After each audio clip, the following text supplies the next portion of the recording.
ആര്യൻ നമ്മുടെ ആദില, നൂറ, അനു ഒക്കെ ഇരുന്ന ടൈമിൽ മോർണിംഗിൽ ഒരു ഡബിൾ മീനിങ്ങിൽ ഒരു കാര്യം ചോദിച്ചു.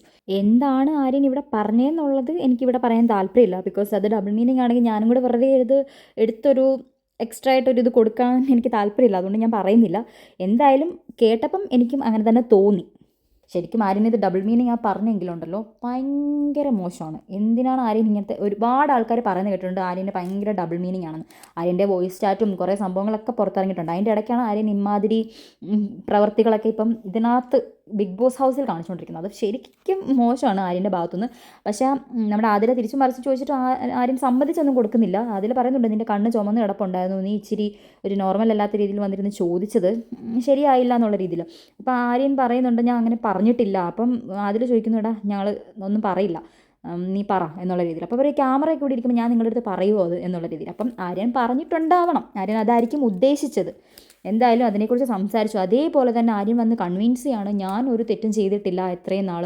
ഞാൻ അവളെ അനുമോളെയൊക്കെ വളരെ സോഫ്റ്റായിട്ട് വന്നിട്ടാണ് ഉറങ്ങിക്കിടക്കുന്ന അനുമോളെ വിളിച്ചത്. നെവീനല്ലേ ഇത്രയും വലിയ പ്രശ്നം ഉണ്ടാക്കിയത്, എൻ്റെ ഭാഗത്ത് ഒരു മിസ്റ്റേക്കും ഇല്ല എന്നുള്ള രീതിയിൽ ആര്യൻ വന്നിട്ട് അതിലെ നൂറയൊക്കെ കൺവിൻസ് ചെയ്യണം. ശരിക്കും പറഞ്ഞാൽ ഇവിടെ വെള്ളം എടുത്തു കൊടുത്തത് ഈ ആര്യനാണ്.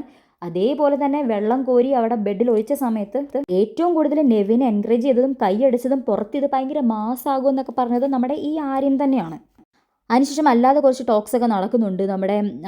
നമ്മുടെ അതിലൂറൊക്കെ ചോദിക്കുന്നുണ്ട് ഈ അക്ബറിൻ്റെ കാര്യത്തിൽ ഇവൻ കൺവിൻസ് ചെയ്തല്ലോ എന്ന് വെച്ചാൽ അക്ബറും നെവീനും ഒക്കെ ചെയ്ത പ്രവൃത്തി അതിനകത്ത് ഇവന് വലിയ റോളൊന്നും ഇല്ല എന്നുള്ള രീതിയിൽ. അപ്പോൾ അവർ ചോദിക്കുന്നുണ്ട് എന്തിനാ പിന്നെ നീ അവരെ സപ്പോർട്ട് ചെയ്യുന്നത്.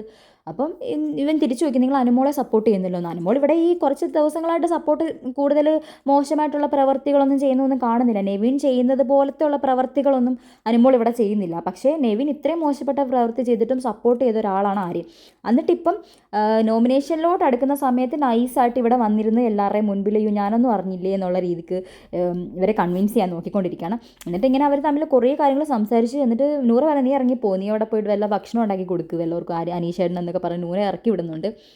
അപ്പോൾ അവൻ ഇറങ്ങിപ്പോകുന്ന സമയത്ത് പറയുകയാണ് ഈ അനുമോളെ വേസ്റ്റ് കോട്ടയിൽ ആദ്യം നിങ്ങൾ കൊണ്ടിടണം എന്നുള്ളത്. അനുമോൾ അവിടെ ഇരിപ്പുണ്ടായിരുന്നു. അനുമോൾ നല്ലത് കൊടുത്തിട്ടുണ്ട്. നീ ആദ്യം കൊണ്ട് അക്ബറിനെ കൊണ്ട് മറ്റേ ക്ലോസറ്റിൽ കൊണ്ടിട്ട് വെള്ളം ഒഴിക്കടാന്ന് പറയുന്നുണ്ട്.